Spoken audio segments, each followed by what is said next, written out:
Hi everyone, I'm Dane Dormio. Welcome to the Tai Chi web show where we talk about all sorts of topics related to Tai Chi, Qigong, internal martial arts for health, wellness, longevity, performance enhancement. And I am looking forward to having and sharing this conversation with Michael Vasquez this evening. How are you doing tonight, Mike? Very good, Dane. Very good. Nice to be here. Thank you.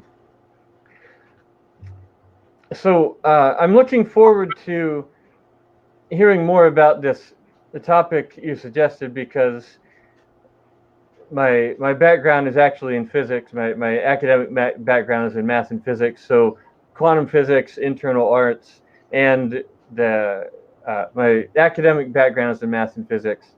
Um, I'm a lifelong martial arts practitioner and also a coach. So internal arts and the transformation process are both very interesting to me. But before we get into that, I'd like to hear about your origin story. How did you get into all this in the first place? Oh, probably some of the more typical ways. I grew up in a school where I was kind of one of the only dark skinned kids. Grew up with an attitude. Um, I could say probably I was a racist by the time I was 14, uh, and was really angry at white people in general. So as I got out of high school, I had to kind of do something about that. I ended up going into martial arts, had a really good teacher, helped me through a lot of the rage issues, you might say, that I was carrying, the anger I had stored in my cellular body, and the kind of the trauma that goes with that. And that kind of got me on into internal arts and the study of self inquiry, self, a deeper understanding. Um, did quite a few years of external martial arts, taekwondo and kung fu, and studied a little jujitsu. I lived in a school for a number of years, like 15, and um, ended up becoming assistant instructor, and then partnering with my instructor at the time, Brian Lee, and then met up with some of the different cast of characters that existed as teachers and individuals who helped us along the way. Kumar Francis was somebody who I spent a fair amount of time with. Um, Sorung Chinsai, um, Wong Jack Man, Mike Sigmund, some of those folks. And so I was able to kind of get around a little bit and interact with a few folks, and began my interest in internal practice and what really could benefit the individual.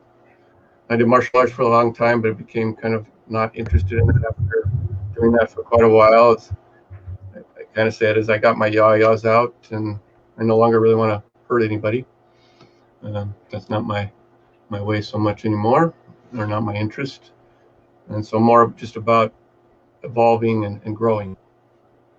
And so I studied Tai Chi, Xingyi, Bagua with Sorung Chinsai, and then went on my own to work with those principles and everybody else who's interested. I think it's really interesting how you mentioned that the for you the martial arts were sort of emotional healing process, allowing you to work through rage and negativity that you had developed. And I think that's really valuable because uh, a lot of people get into martial arts for other reasons, and thinking, I'm going to that it's a form of shadow work, and I'm going to clean up my shadow material. But um, as in terms of all the different benefits of martial arts and internal martial arts in particular, this one I think is can't really be overestimated. The transformation of accumulated karmic energy, the emotional healing component. So um, I'm really inspired to hear that your journey took you in that direction. Well, yeah, I'll be honest with you. It probably wasn't as conscious as I might have said it in the first place, but it became that through interacting with my teacher and other individuals and being brought into the understanding of what this is really about and what you might use your martial arts for if you were really using it in something that was useful and honorable and made sense. Because we're not going off to war. So what are you training for? What's the purpose? It has to be something that you can do something with, or you develop pent up energy, and you also, any traumas that you're carrying from the past will also be fed by that. So I quickly found that out.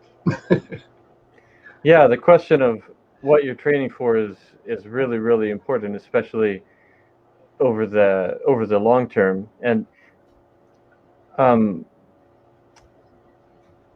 and so it sounds like you developed more of an interest in the the healing qualities and the the spiritual benefits of internal martial arts. I could say that, and this is really telling on myself, but as a child, because I was one of the few dark-skinned kids at my school, I got a lot of crap, and I was 17 years old, and I could feel the fear in me at how big it was. And I just said to myself one day, I can't live like this. I cannot go on every day feeling this fear like this every day. I'll never make it. And I'm quite surprised at how many people have learned to manage it. I'm like a baby, like I can't do it. I have to clean it up because it eats at me really deeply.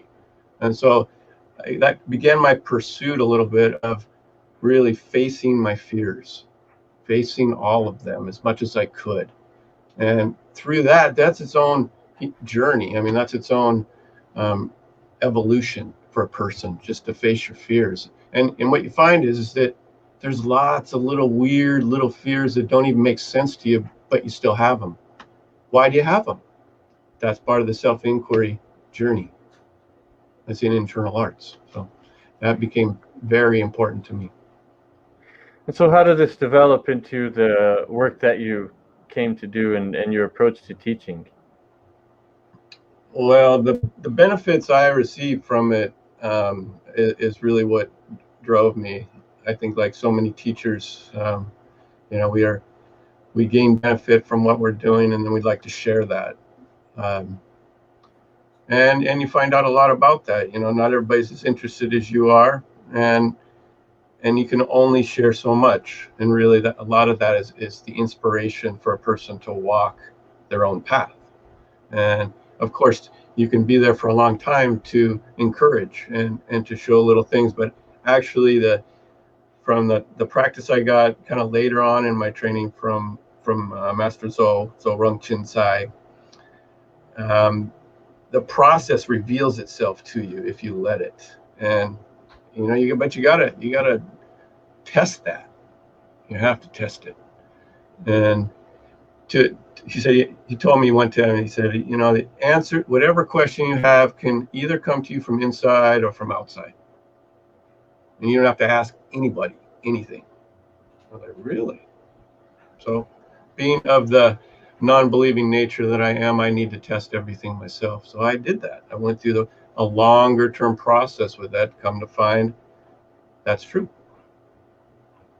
And what I need to know will come to me, and I don't need to chase information all the time like I've learned how to do most of my life, and to be worried about things and to overthink things. And So a lot of my path has been to bring myself just back to zero, really, because of the influence that we have in this world on us constantly. Yeah, if you're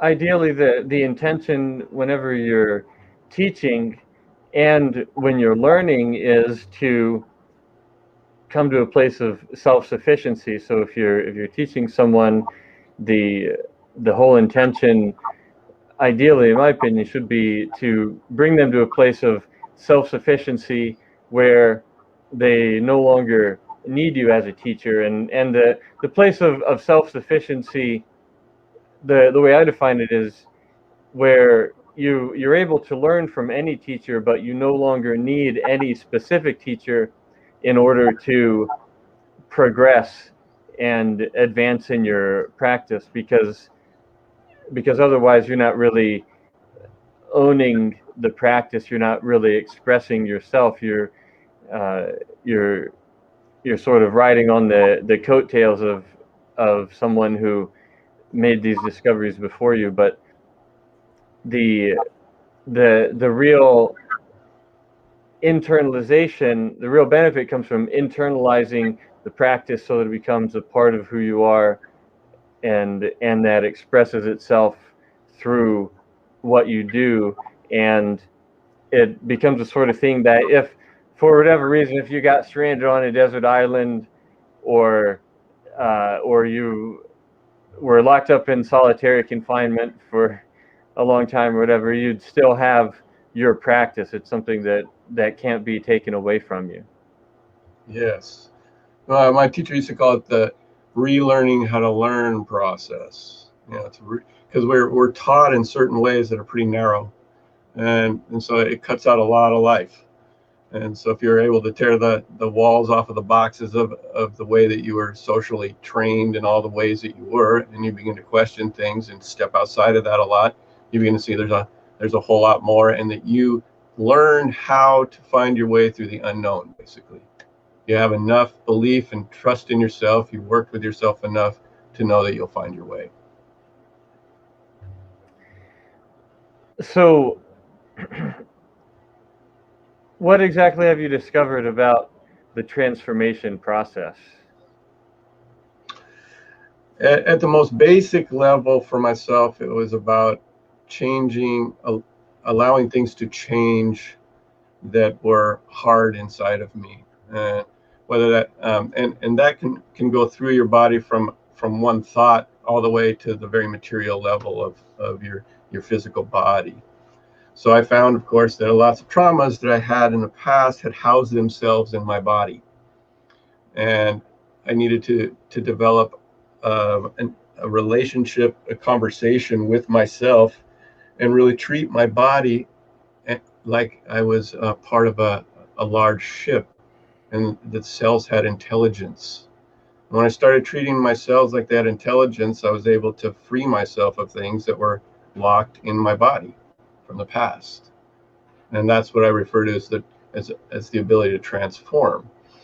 At the very base level, and I can't even get near your knowledge of quantum physics. I want to say that right up front. I'm not a mathematician. I'm not a physicist, but I read a bit about it. And let's just take one of the more basic aspects of that, where you watch something and it's changed. You know what I'm referring to, the experiment. The observer effect? Yes, of the particle and how it changes pathways. So the general principle of observation and how it creates change can be experienced in your practice, in your standing. It can be experienced when you walk into a room and you look at somebody and they feel it. It's a very living experience, and we can use that living experience to work with ourselves. So by So spending, go ahead. it sounds like you're saying that it is the presence of awareness is crucial for transformation. Just in you don't necessarily have to do transformation is not so much a doing process as it is bringing the awareness, putting the awareness on something, and just by the act of the presence of awareness, the thing will change and evolve. Awareness, and then the extension of your attention. So awareness is a larger picture of what's happening in the way that I would use the word, and attention is the extension of your ability to stay with it. So maintaining attention, and is intent also a part of this? Well, now intent will cause things to happen. So becoming aware, maintaining awareness, and using intent to direct the way things evolve. Yeah, this is a little bit like the conversation about Qi, Jing, and Shen. Well, Qi being the larger energy body, and Jing being when Qi is activated with thought, action, or word. So Qi is sort of the energy field that's there, and Jing is Qi being directed by thought or intent. Basically, yeah. And where does Shen come into the picture? Shen is what's behind the intent, is what's truly in your spirit. So whenever we take an action, whenever we say a word, whenever we have a thought, there's an intention behind it.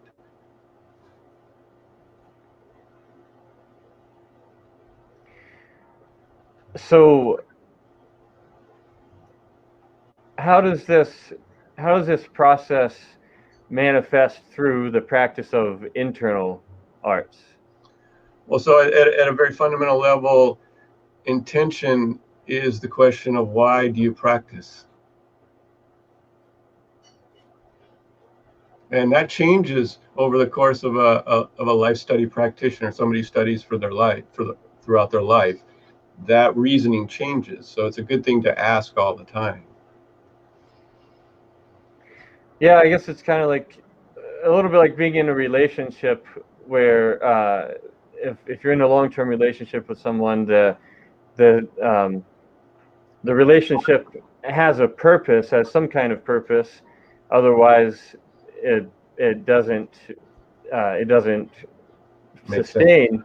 But but that purpose may change over time. I mean, will change over time as the individuals themselves evolve. Exactly. And just to take that home, is that idea is with yourself. You're having a relationship with yourself, with all the beings, the cells on board here who are all working together to be you. Like at any given time, because of past traumas, you could be harboring a certain amount of resistance in certain parts of your body that may not have been freed up yet. So that's that we can see that a part of the cellular body might actually be limited because of that.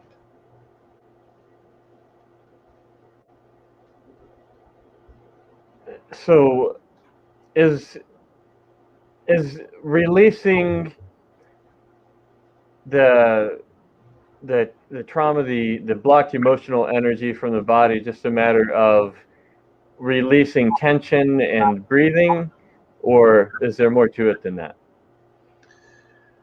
Let's say there's garden variety and there's deeper, much deeper too. There and everything in between. So depending on the quality of the trauma that you've been through, you might have to work at it longer and deeper, and it might involve a lot more conscious relationship to it. Some stuff is subconscious and can be freed up pretty quickly. Other stuff, it's got heavy roots in it, ties to other things that have become part of our personality, as we use as shields in the world, so that we're maybe not uncovered because we can't work it out yet. So anything that's not worked out yet, we'll guard it, we'll shield it.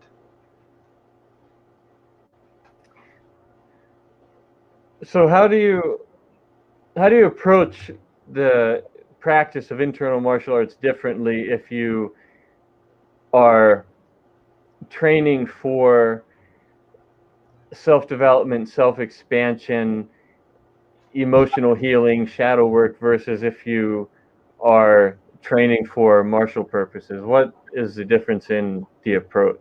the intent, it's in the spirit, but then because the mechanics, the frameworks are very similar. It's just why you're doing what you're doing is really what's behind. If you're there to help yourself, it's a whole lot different than if you're there to make yourself some kind of super strong being. I mean, the intent behind those two things are very different.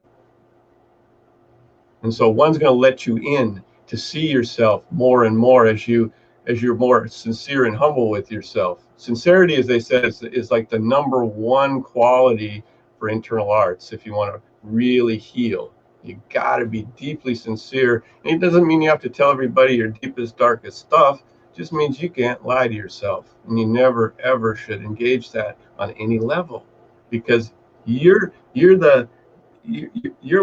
how to tell what's going on inside of you. And if you can't do that, then you have to rely on something outside of yourself, which may not work for you.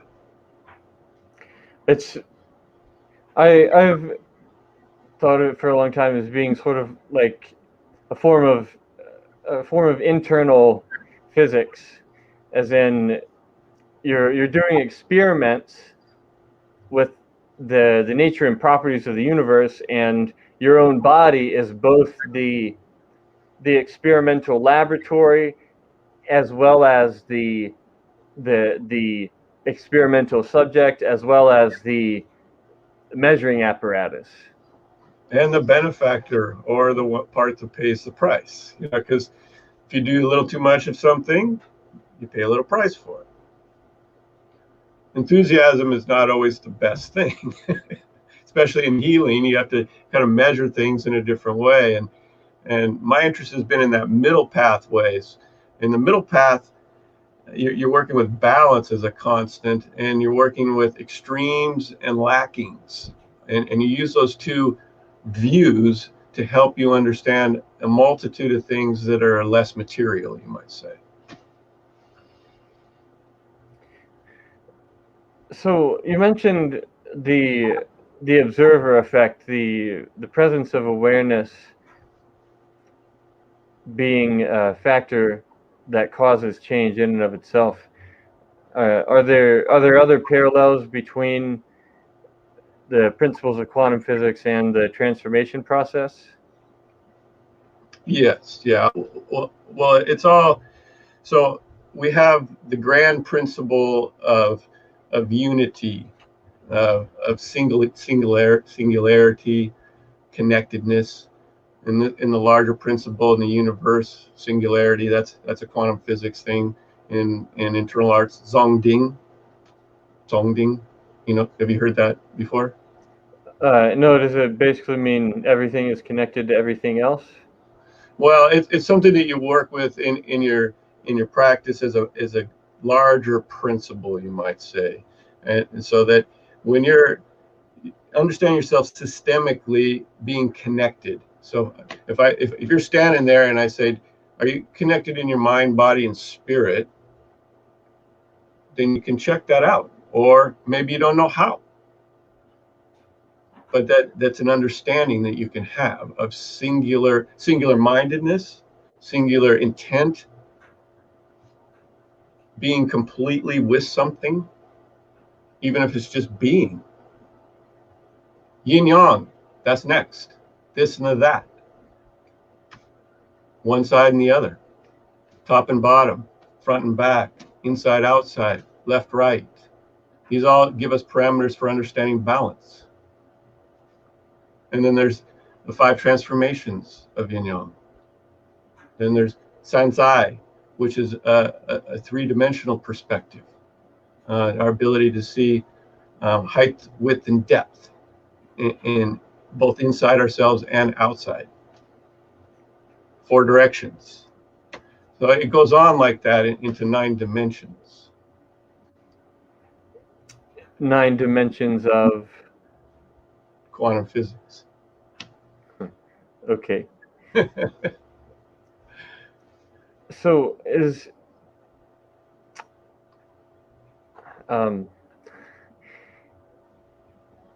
is this related to I think of uh, I think a lot about habit formation and executive functioning, which is basically just the fine art of deciding to do something and do it. And one of the key factors that I've noticed for making any kind of change is internal congruence, meaning a lot of times we have conflicting subpersonalities where part of us wants to do something and some other part of us doesn't, or it's like it's almost like kind of there's like a vote internally, and like there's all these different subpersonalities, and they have different they all seem to have different agendas sometimes, and so we may consciously think that we want to do something, but there's actually parts of us that don't want to do that, or vice versa. Um, and so I'm curious if this has to do with the process of aligning the conflicting subpersonalities, or sort of bringing our whole being into consensus about what we want to do, so that we can act with decisiveness and with our full intent. I would say more yes than no. I mean, you use a little different languaging than I would use, but I would say, maybe the heart and mind are not congruent with each other. You might say subpersonalities. I might say that past things that have happened cause confusion when something comes up, and so those might play into the picture. Um, I'm not sure about how many personalities we're talking about or anything like that, but for me, it gets more into core understandings. The sub personality view is like kind of more outside of that to me, and when I have a problem, I'm going to try to drop into the very core of it, find out what its roots are, and that's my intent from the beginning. Not so much concerned with the little roots on the side. I want to go straight down in and see what's going on and how it's related to the problem. And I think the sub-personalities are the little roots, maybe a little bit. So I don't look at those as much. I may acknowledge them if I see something that's related, but I'm really going through to the core of it.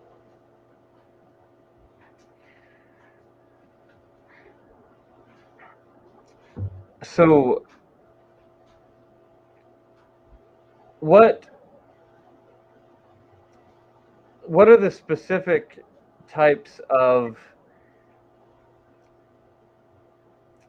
issues or blockages that this approach would be ideal for helping someone overcome? Every kind of fear, basically, which just about covers it all.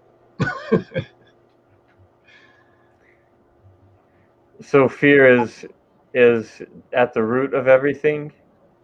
At the root of most people's imbalances, discomforts, challenges, difficulties, um, confusions. Yeah, mostly. Fear of what? Well, it's all different. I mean, and that's what you find out when you start. You take the first thing that's in front of you, whatever it is that comes up, and you just follow that in deep. You're looking for what are the symptoms of this thing that bothers me. So there's a micro and macro pictures of this to help you a little bit. And then you begin to understand how it's connected to parts of your personality, how you express it, where the twitches and weird parts of the personality that aren't you come out, and those start to fade, because now you have choice. Once you realize where things come from, you have choice as to whether they exist or not. Continue to. Habits play a part in things, but if you don't want something any longer, that has a big influence on it. So now you're working on it at a deep core level, and you don't want it. Those two things paired together take maybe a little bit of time, but it vanquishes things pretty naturally. And this is part of what this is all about. It's called the natural process. It's pulling the thorn from you in the least painful way, really. So if somebody is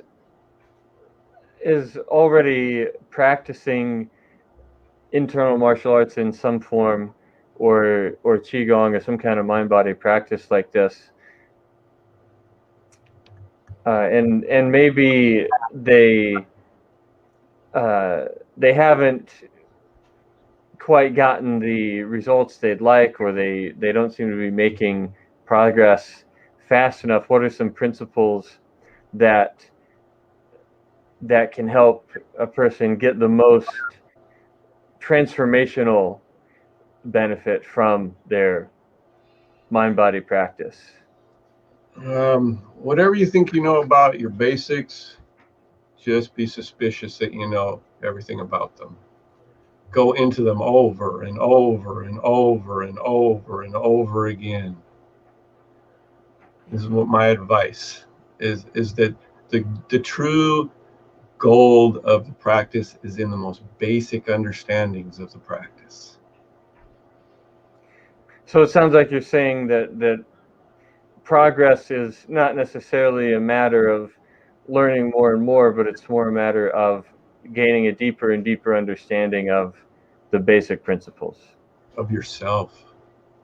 The principles are there as a reflective mirror to show you things about yourself. That this is all about you, or me, or whoever it is who's doing it. This is the gift you give yourself. This is the healing that you can have. This is everything that got messed up along the way can be kind of cleared up if you're that interested. It kind of reminds me of something my Sifu said, which was, there is no advanced Kung Fu. There's just basic Kung Fu that you get really, really good at.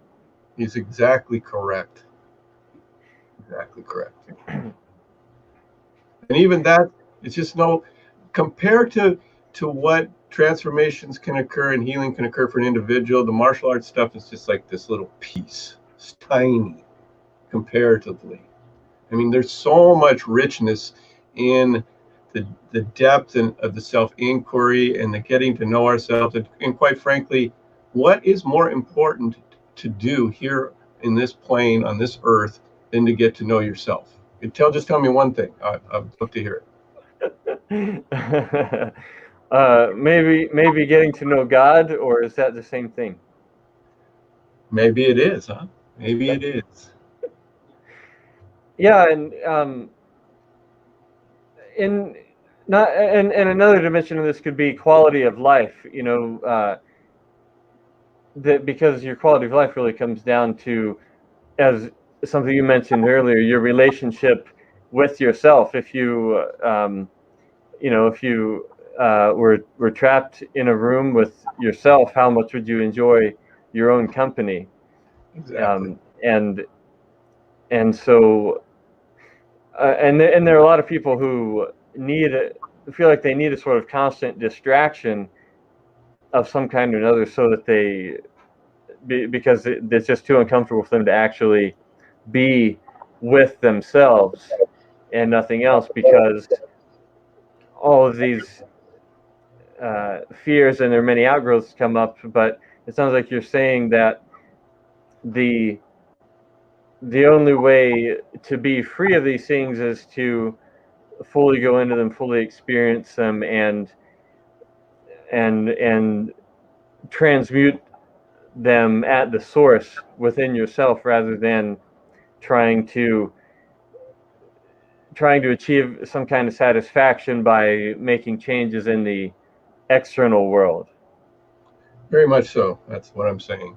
Yeah, that it's all inside. It's all right there. Like they all say, I'm not the first one to say this. You know, this is old information amongst people who practice and train, and philosophers, and over many millennia. It's everybody who does self-inquiry work comes to the same place. This is just how it is. This is the path. You want to know you got to take the journey. And your life is right there. And it is all experiences and experiments, and learning to relate to yourself, and taking yourself places where you've never been before, and learning from them, and being being willing to be the fool. If you're willing to be the fool, you can learn anything. So how about for somebody who is looking to get started on this journey, somebody who maybe doesn't have any experience and is kind of overwhelmed with knowing where to start or how to get started, what is the best approach for someone in that situation? Vet your teachers, the people, if you want help, vet those individuals. Excuse me just for a second. And the one that use your natural attraction, repulsion, and not your brain, but what you feel about that person. If you're drawn to them as a teacher, they may not be teaching the style you like, but they probably have something for you. So use what's innate inside, what you feel, just like you would if you met somebody on the street and you're like, wow, I really like that person, and you just wanted to know them more. You would perhaps follow that if you're not too timid to, so just really use that piece of natural understanding. This is a part of our pre-birth knowledge. We're born with a certain deep understandings that we all share, and then after we're born, we get all this post-birth knowledge. But if the post-birth knowledge shadows the pre-birth knowledge, that's kind of a mistake, you might say. They need to work together. That instinct, that if you don't know your lower nature, it's hard to have a higher nature. You really have to be friends with your lower nature. That means being super sincere with yourself. So it sounds like it starts again with the intention, having the intention and paying attention to your inner sense, your instinct, your sensation, your emotion, having the intention and letting your inner sense guide you to the right teachers who can help to accelerate your learning curve. Yes, and learn to listen to your senses. All your senses report back to your heart first, and then they percolate up to your brain. So your immediate right now brain is your heart. So when you feel something, that's very, very real. When you think something, that's not quite as real as what you feel. So learn to really trust that. You gotta, like, most of us have not taken that and let it grow through our life. So we have to go back and bring it up and create a new relationship with those raw materials that exist there for us all. But we can develop them pretty fast. So do you have any resources you would want to direct someone to if they were in that position, if they're looking to get started on this path? You're always welcome to come and check out my classes. There is a plethora of teachers out there. I've been Transformation Arts Chi University. My websites are down now, but I have Facebook presence, and I'm happy to interact with anybody who would like to check me out and see if I'm for them. But I always tell everybody, look at a number of people, go around and check with people, see what you feel, and let yourself be drawn to your instructor. That's my advice. And where do you teach? I teach online right now, so I'm on Zoom, and I have a few students in town here that I work with privately. I live in Eugene, Oregon, but most of my teaching now I'm doing online. I teach a Shibashi Tai Chi Qigong class, which is really the base fundamentals for the Qigong and self-inquiry, the mechanics. I also teach Yi Jin Jing, which is muscle tendon change classic.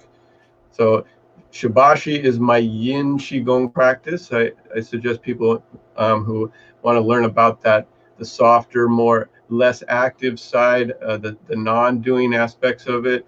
Yi Jin Jing is more the stronger, harder qigong, physically more demanding, vitalizes the body, stretches the tendons and muscles. Really a powerful practice. And I also teach that with 5 elements. So just the elements themselves from Xingyi. And then if a person does one or the other of those with me and wants to go on into my Tai Chi, I have a Tai Chi that I also teach. And they go through the fundamentals there. And the way I learned them they're kind of universal. They're not trapped in styles. So a person can train with me and then go do any style, and they're going to be, everything they learn with me is going to be applicable. And the best way to contact you for now is just to reach out on Facebook? Yeah, I could, I don't know if there's a place where I can write something. It looks like there is. I can put my email up there and phone number. Yeah, you can put it in the comments on this video, and I can also add it to the description. Okay. I realize I'm not that easy to get a hold of at the moment. I've had websites up for years, and frankly, not much happened with them. So now I'm going to pare down to one, and it's going to be very simple, and that's just how it's going to go now. But I want to say, maybe as part of it, that there's this understanding about. Are you familiar with the 3 treasures perspective? Yeah, familiar. Okay, so Jingqi Shen is kind of the place where we spend a little time there and talking about that. But there's also the larger cosmology perspective of it, where we're looking at it from the place of from inside us, working with ourselves, and then how we extend out to others, and then the environments we share. So that's a smaller cosmology picture, you might say, but everything is from the inside out. And so my life calligraphy that my teacher gave me is inside and outside become the same. And so I spent a lot of time with that concept a lot, and it has to do with these 3 rings I'm talking about, where you work with yourself, and through understanding yourself, you know others, and through knowing others, you know your environments and how to work with the environments that you share. And that principle is a larger part, a piece of the 3 treasures understanding, which has to do with also with diet and herbs and understanding your constitution. So all of it is bigger and deeper ways to know yourself. And I'm just fascinated by being able to have the experience with that and be allowed to kind of learn in that area, and for it to be available now for everybody. I mean, you can actually look this stuff up and begin to get a rough idea of it, and even the most crudest basic ideas, if you allow them to kind of fit together, you start to learn something that's pretty much bigger than anything that we do here. It's a kind of a very deep life study way and relationship with the universe. Yeah, I've noticed the process of in my own development that it continually goes deeper. So I'll be doing something one way for a while, and I'll be like, oh, this is awesome. This is good. I'm getting it. And then I'll have a deeper understanding of that, and be able to get even more benefit from doing that particular thing. And it's not that, and there really is no endpoint to that. So if even if you're doing qigong very badly, you're still getting some benefit from it. Like if you're only doing it 20%, at like 20% well, you're still getting 20% benefit. If you're only doing it at 50% efficacy, you're still getting 50% benefit. And there's when you look at it from an evolutionary perspective, there's nothing is bad or wrong. It's just in the process towards becoming more and more refined and deeper. Yes, and it's like a bank account to me. You know, I mean, there's very few things that you can do really that put into your own bank account like practice does. I mean, there's just most things take a lot of energy to gain something from them. So if you can learn actually the methodology behind the understanding of yin, which is how to get something from nothing, basically, from very little. And using that concept as you practice, you actually feel stronger and more capable afterwards.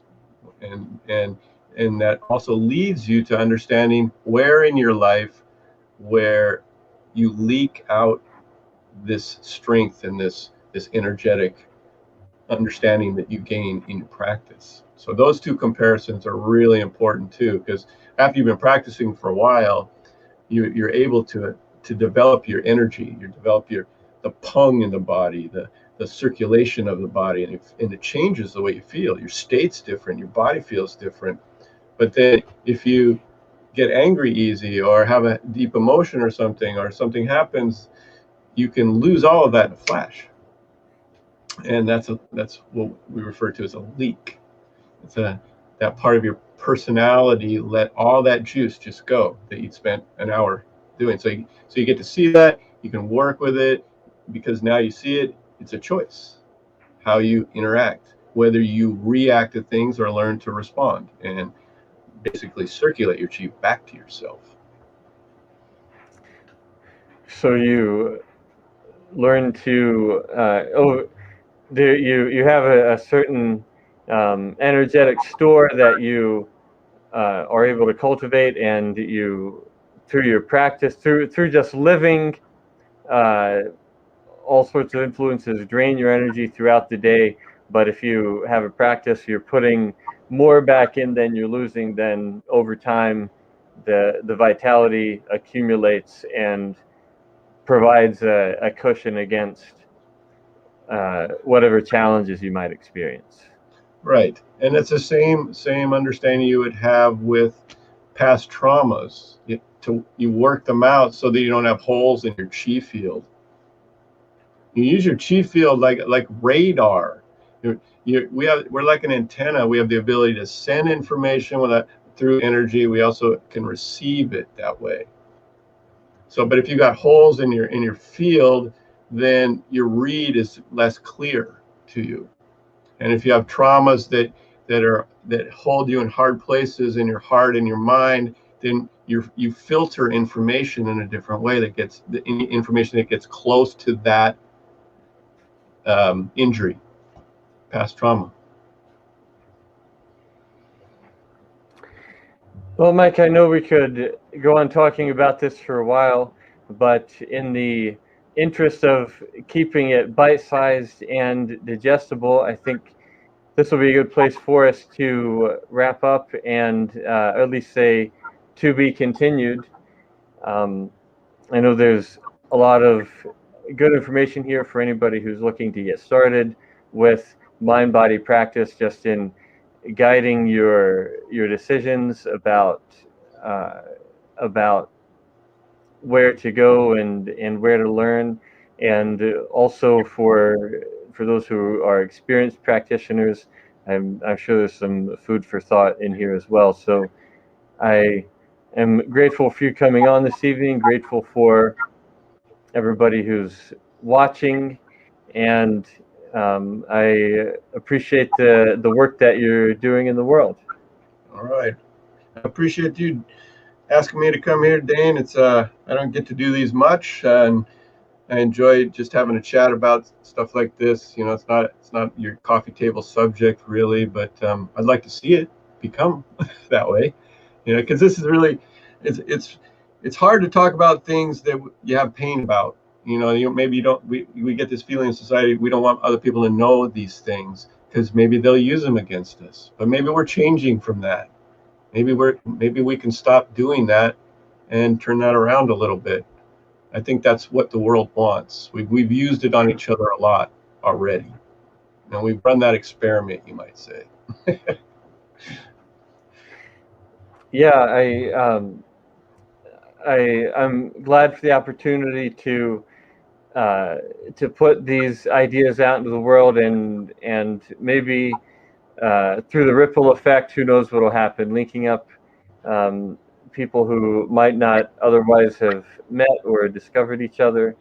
I